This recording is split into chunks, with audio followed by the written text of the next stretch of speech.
Hello दोस्तों, एक बार फिर से हमारे यूट्यूब चैनल का स्वागत है। इस वीडियो के माध्यम से हम जानेंगे दीक्षा ऐप पर जो ऑब्जेक्टिव असाइनमेंट है हिंदी के, वो हम लोग देखेंगे। आज से 6 से 10 तक का देखेंगे। ठीक है दोस्तों, आइए अब स्टार्ट करते हैं 6 से 10 तक का। तो पहला असाइनमेंट छठवां देखेंगे। पहला क्वेश्चन देखेंगे, बाबा भारती किस कहानी के पात्र हैं? बाबा भारती किस कहानी के पात्र हैं? देखिए, पहला है शतरंज के खिलाड़ी, आकाशदीप, तीसरा है मंत्र, चौथा है हार की जीत। तो कौन सा ऑप्शन सही हो जाएगा? हार की जीत, चौथा ऑप्शन आपका सही हो जाएगा। दोस्तों आगे बढ़िए। दोस्तों, दिनकर का जन्म एक बार बता दो दोस्तों, ये 1.6 है। दीक्षा ऐप का जो असाइनमेंट चल रहा है हमारे, इसको हम लोग बोलेंगे 6 असाइनमेंट। मैं सीरियल वाइज चल रहा हूँ, एक एक असाइनमेंट करूंगा, उसका नाम दूंगा। Assignment 1, assignment 2, assignment 3, assignment 4, assignment 5। आप लोग 1.2, 1.3 समझ जाइएगा कि हम क्या कराना चाहते हैं। ठीक दोस्तों, तो दूसरा क्वेश्चन पढ़िए, दिनकर का जन्म कहाँ हुआ था? उत्तर प्रदेश, मध्य प्रदेश, बिहार, झारखंड। तो आपको बता दो, दिनकर रामधारी सिंह दिनकर इनको बोलते हैं। इनका जन्म हुआ था मुंगेर में हुआ था। मुंगेर में हुआ था, जो ये बिहार में पड़ता है। ठीक दोस्तों, तो कौन सा ऑप्शन सही हो जाएगा? बिहार ऑप्शन सही हो जाएगा। आगे बढ़िए। अलग देखिए क्या करा, दिनकर और सुदर्शन की रचनाओं के किस भाषा का प्रयोग किया गया है? कौन सा भाषा? खड़ी भाषा का प्रयोग किया गया है। इसमें देखिए, जो खड़ी भाषा होता है हिंदी का मिक्सअप होता है, एकदम बिल्कुल मतलब हिंदी की तरह ही यूज होती है, लेकिन इसको खड़ी भाषा बोला जाता है। ठीक दोस्तों, तो कौन सा ऑप्शन सही हो जाएगा? दूसरा ऑप्शन आपका सही हो जाएगा, खड़ी बोली। आगे बढ़िए। इनमें से कौन सी रचना दिनकर की नहीं है? देखिए, आवारा मसीहा, हाँ आवारा मसीहा आपका नहीं है, ये विश्व प्रभाकर जी का है। ठीक दोस्तों, तो आवारा मसीहा सही हो जाएगा। इससे तू न गई मेरे मन से। देखिए, ये तो यही लिखे हैं, रामधारी सिंह दिनकर जी लिखे हैं, उर्सी भी यही लिखे हैं। उर्सी के लिए इनको क्या ज्ञानपीठ पुरस्कार भी मिल चुका है। ठीक दोस्तों, 1972 में शायद मिला था, याद नहीं आ रहा सर। ठीक दोस्तों, तो 1900 इनको मिला है, ज्ञानपीठ पुरस्कार भी मिल चुका है। किस पर? उर्सी पर। हारे क्यों हरि नाम। ठीक है, ये भी लिखे हैं, रामधारी सिंह दिनकर जी लिखे हैं। तो कौन सा ऑप्शन सही हो जाएगा? जो इसकी रचना नहीं है, ये विश्व प्रभाकर जी का है। तो कौन सा सही हो जाएगा? पहला ऑप्शन सही हो जाएगा। दूरदर्शन का जन्म कहाँ हुआ था? सॉरी, सुदर्शन जी का जन्म कहाँ हुआ था? इलाहाबाद, कानपुर, सियालकोट, दिल्ली। कौन सा सही होगा? तीसरा सही है, सियालकोट में हुआ था। आगे बढ़िए। रामधारी सिंह दिनकर को किस धारा का कवि माना जाता है? नई कविता का, छायावादी कवि का, या कौन सा? छायावादी, राष्ट्रीय संस्कृति का, या प्रयोगवादी काव्य धारा की। तो कौन सा हो जाएगा? राष्ट्रीय सांस्कृतिक काव्य धारा की कवि माना जाता है। ठीक दोस्तों, अब आगे बढ़िए। अगला देखिए क्या कह रहा है कि सुदर्शन जी किस परंपरा के लेखक हैं? भारतेंदु के, प्रेमचंद्र के, प्रगतिवादी के, छायावादी के। तो कौन सा हो जाएंगे? प्रेमचंद के। दोस्तों आगे बढ़िए। रामधारी सिंह दिनकर, देखिए आ गया ना, रामधारी सिंह दिनकर को किस रचना पर ज्ञानपीठ पुरस्कार मिला था? अभी मैं पहले बताया, क्या बताया था? उर्वशी पर मिला था इनको। ठीक दोस्तों, आगे बढ़िए। हार की जीत, जो हार की जीत कहानी है, इसके लेखक कौन है? मुंशी प्रेमचंद, हजारी प्रसाद द्विवेदी, और कौन है? सुदर्शन जी। तो कौन सा सही हो जाएगा आपका? सुदर्शन जी मिल गया, तो इसी को मार के आगे बढ़ जाएंगे। आगे देखिए, रामधारी सिंह दिनकर का जन्म कब हुआ था? ठीक है, 1908 में, 1907 में, 1909 में, 1910 में। तो 1908 में, 1908 में हुआ था इनका जन्म। ठीक दोस्तों, आगे बढ़िए। ये देखिए, लास्ट क्वेश्चन था आपका, 10 ही क्वेश्चन थे, 10 को हम लोग किए। अब क्या करेंगे? अपने डाटा को सर्वर तक पहुंचाने के लिए हम क्या करेंगे? सबमिट बटन पर क्लिक कर देंगे। क्लिक करने पर देखेंगे हमारा कितना स्कोर आ रहा है। स्कोर आने के बाद हम लोग क्या करेंगे? नेक्स्ट असाइनमेंट चलेंगे। 10 में से 10 करेक्ट हो गया, ये आपका छठवां असाइनमेंट कंप्लीट। अब चलेंगे 7वें असाइनमेंट पर। ठीक दोस्तों, अब चलेंगे, हम देखेंगे हम लोग 7वां असाइनमेंट। 6 तक कर लिए हैं, अब 7वां करेंगे, फिर 8वां, फिर 9वां, फिर 10वां करेंगे। ठीक दोस्तों, पहला पढ़िए, केदारनाथ सिंह का जन्म कब हुआ था? देखिए, जन्म हुआ था, कौन से सन में हुआ था? 1934 में हुआ था। ठीक दोस्तों, आगे बढ़िए। कब्रिस्तान में पंचायत के लेखक कौन है? केदार सिंह जी हैं। तो आगे बढ़िए। जमीन पक गई है काव्य संग्रह की रचना कौन थे? ये भी केदारनाथ जी थे। तो थर्ड ऑप्शन सही हो जाएगा। अब आगे बढ़िए। अलग कर रहा है, केदारनाथ सिंह का जन्म कहाँ हुआ था? कानपुर, गोरखपुर, गाजीपुर, बलिया। कहाँ हुआ था? बलिया में हुआ था। ठीक है, ये यूपी का बॉर्डर भी है, इसको बोलते हैं। ठीक दोस्तों, जो बिहार के सटे हुए हैं। अकाल में सारस किसकी रचना है? जयशंकर जी का है, महादेवी जी का है, केदार जी का है, प्रेमचंद जी का है। तो किसका हो जाएगा?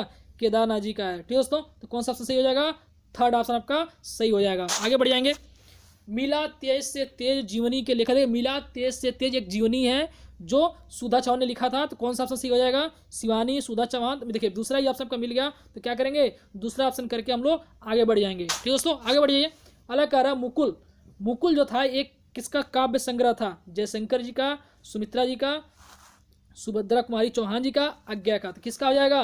सुभद्रा कुमारी चौहान जी का है। ठीक दोस्तों, इन्होंने लिखा है, झांसी की रानी भी इन्होंने लिखा था। सुभद्रा कुमार चौहान जो बहुत फेमस कविता था, याद आ रहा आप लोग को? जो कविता बहुत फेमस है, इन्होंने लिखा था।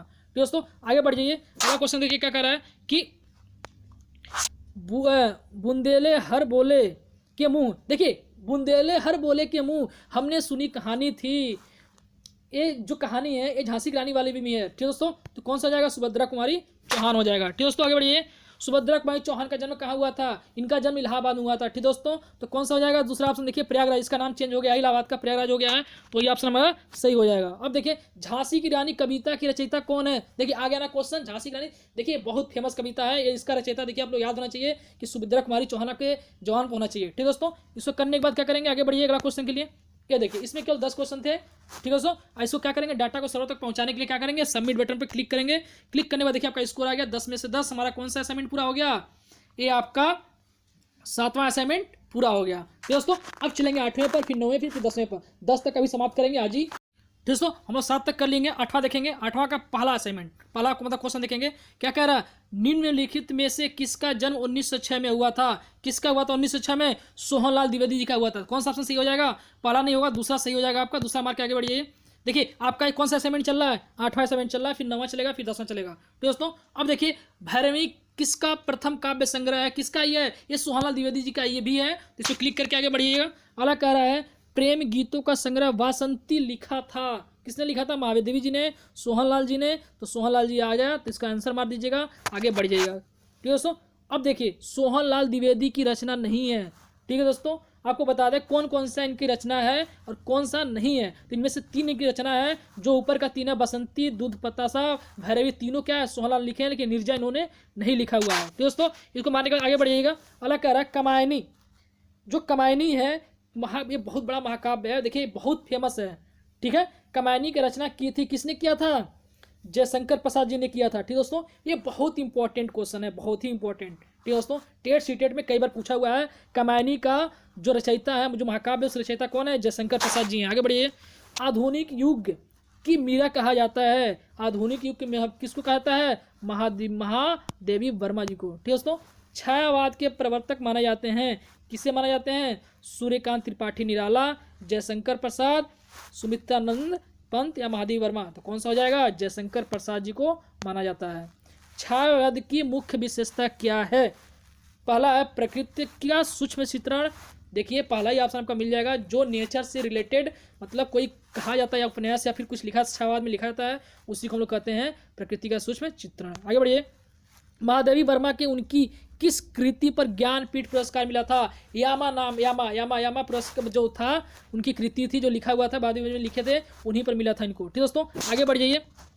दीप शिखा किसकी रचना है? देखिए अभी बहुत इंपॉर्टेंट क्वेश्चन है, एक कई बार पूछा हुआ एग्जाम का सवाल है। देखिए हिंदी में ये जितने भी क्वेश्चन आ रहे हैं ना, बहुत ही इंपॉर्टेंट क्वेश्चन है आपके लिए। आप लोग इसे रट लेंगे, एकदम अच्छे से देख लेंगे कौन सा आंसर सही है। तो कौन सा ऑप्शन सही है? सर जयशंकर नहीं है, सूर्यकांत भी नहीं है, सुमित्रा जी ने, महादेवी वर्मा हो जाएगा आपका सही आंसर। आगे बढ़ जाएंगे। अगर देखेंगे, देखिए 10 में से 10 आपका करेक्ट आंसर हो गया। अब क्या करेंगे? अपना डाटा सर्वर तक पहुंचाने के लिए सबमिट बटन पर क्लिक करिएगा। देखिए सबमिट में क्लिक किया, सबमिट करने के बाद देखिए डाटा हमारा कहाँ तक पहुंच जाएगा? सर्वर तक पहुंच जाएगा। स्कोर आपका देख लीजिएगा, 10 में से 10 आ गया, बिल्कुल सही है। अब चलेंगे हम लोग 9वां असाइनमेंट, फिर 10वां असाइनमेंट। 8 तक कंप्लीट हो गया। ठीक है दोस्तों, आगे चलते हैं 9वें पर। ठीक है दोस्तों, अब देखिए हम लोग देखेंगे 9वां असाइनमेंट। ठीक है, हम लोग 8 तक कर लिए हैं। 9वें असाइनमेंट का पहला क्वेश्चन देखेंगे।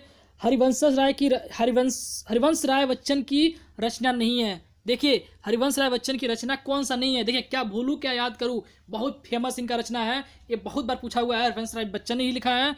बसरे की दूर, ये भी देखिए यही लिखे हैं। 10 द्वार के सोपान तक, देखिए अभी लिखे हैं। माटी की मूर्ति नहीं लिखे हैं। बिल्कुल सही आंसर पकड़ लिया आप लोग, एक गलत है, बिल्कुल हरिवंश राय बच्चन ने नहीं लिखा है। ठीक दोस्तों, आगे बढ़िए। नीड़ का निर्माण फिर किसकी आत्मकथा है? ये भी हरिवंश राय बच्चन जी का ही है। ठीक दोस्तों, आगे बढ़ जाइए। अलग कह रहा है मधुशाला किसकी रचना? देखिए मधुशाला से सबसे फेमस है आप लोग का। ठीक दोस्तों, जो हरिवंश राय बच्चन ही लिखे थे। ठीक दोस्तों, तीसरा मार्क आगे बढ़ जाइए। हरिवंश राय बच्चन का जन्म स्थान कहाँ था? देखिए हरिवंश राय बच्चन का जो जन्म स्थान था वो था आपका इलाहाबाद था। वहाँ से उनका जन्म, उनके जो अमिताभ बच्चन जी एक्टर हैं, उनका भी जन्म इलाहाबाद में हुआ था। वो घर उनका इलाहाबाद है, लेकिन अब मुंबई में रहते हैं लोग। ठीक दोस्तों, मुष्टि मार्ग का जहाज किसे कहा जाता है? किसे कहा जाता है? कृष्णदास को, सूरदास को, या नंददास को, या हरिदास को? ठीक दोस्तों, तो कौन सा ऑप्शन सही हो जाएगा? सूरदास को कहा जाता है, पुष्टि मार्ग का जहाज कहा जाता है। ठीक दोस्तों, सूरदास जी ने कृष्ण जी की किस रूप का चित्रण किया है? सूरदास जी किस रूप में? लोक रंजक के रूप में अपने चित्रण किया था। सूरदास की धारा के कवि हैं। किस धारा के कवि हैं? सगुण या निर्गुण या दोनों? तो कौन सा हो जाएगा? सगुण के। ठीक दोस्तों, भ्रमर गीत किसने लिखा? भ्रमर गीत किसने लिखा है? पहला है जायसी ने, सूरदास ने, तो कौन सा ऑप्शन सही हो जाएगा? सूरदास ने। ठीक दोस्तों, आगे बढ़िए। सूरदास की रचना नहीं है। देखिए सूरदास की जो रचना नहीं है, देखिए इसमें से आपका हो जाएगा गीत गोविंद। ठीक है, गीत गोविंद बहुत फेमस आपका क्या है? आपका रचना है जिसे लिखा था जयदेव ने। ठीक है, लेकिन सूर सागर, साहित्य लहरी, सुर सरावली, ये सब किसने लिखा है? ये सब इसमें देखिए बहुत अच्छे अच्छे जो होते हैं ना, कविते होते हैं या फिर दोहे होते हैं, बहुत अच्छा है इसमें। आप लोग पढ़िएगा सूरदास जी का, बहुत अच्छा लगता है पढ़ने में। ठीक है दोस्तों, तो कौन सा आएगा? सही हो जाएगा ऑप्शन। नहीं पूछा है तो गीत गोविंद इसने जयदेव ने लिखा है। ठीक है दोस्तों, आगे देखिए। सूर सागर किसकी रचना है? अभी मैंने क्या बताया, सूर सागर पहले दिया हो तो कौन सा ऑप्शन हो जाएगा? सेकंड। आपसे सोचने की बात ही नहीं है, आपको डायरेक्ट मार के क्या करेंगे? आगे निकल जाएंगे। ठीक है दोस्तों, आगे बढ़ जाएंगे। अष्टछाप, अष्टछाप में कवि की संख्या है, क्या है? कवि की संख्या क्या है? रामानंद, दूसरा है नंद, क्या है? नंददास, और तीसरा है क्या है? विट्ठल दास, और चौथा है 8। ठीक है, इसमें क्या कह रहा है? अष्टछाप के कवि, अष्टछाप के कवि की संख्या कितनी है? एक मिनट दोस्तों, पिछला क्वेश्चन कौन सा था? सूरसार की रचना।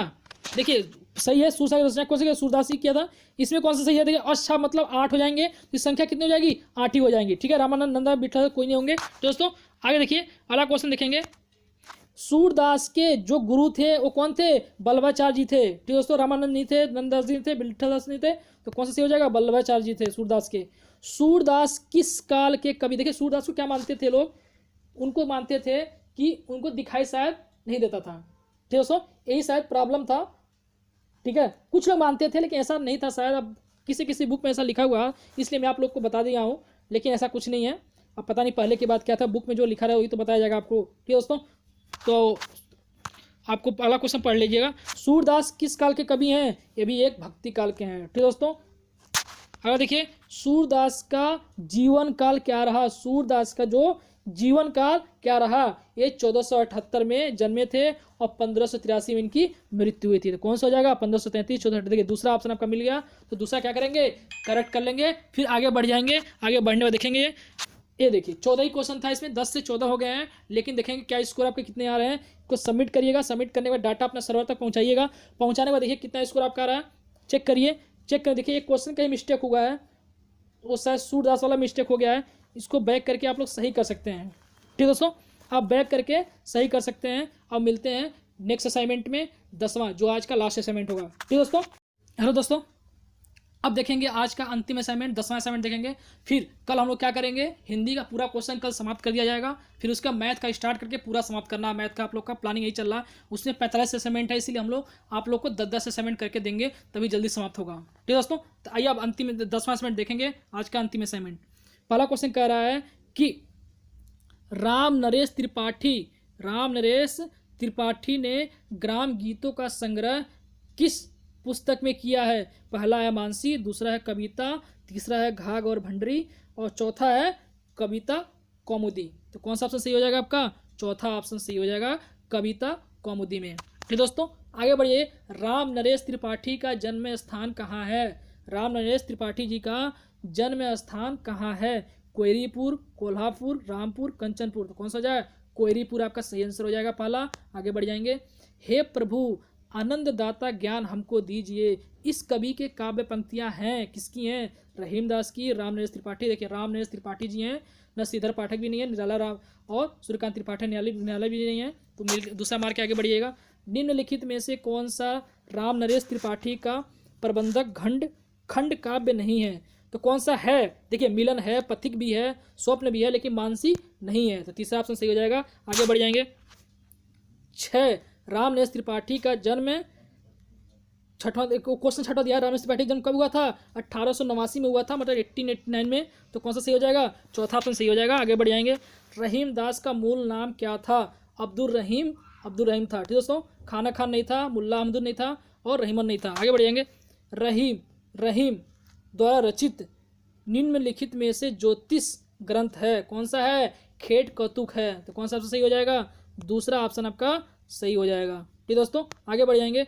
निम्न में से कौन सी रचना रहीम दास की नहीं है? देखिए, रहीम की कौन सी नहीं है?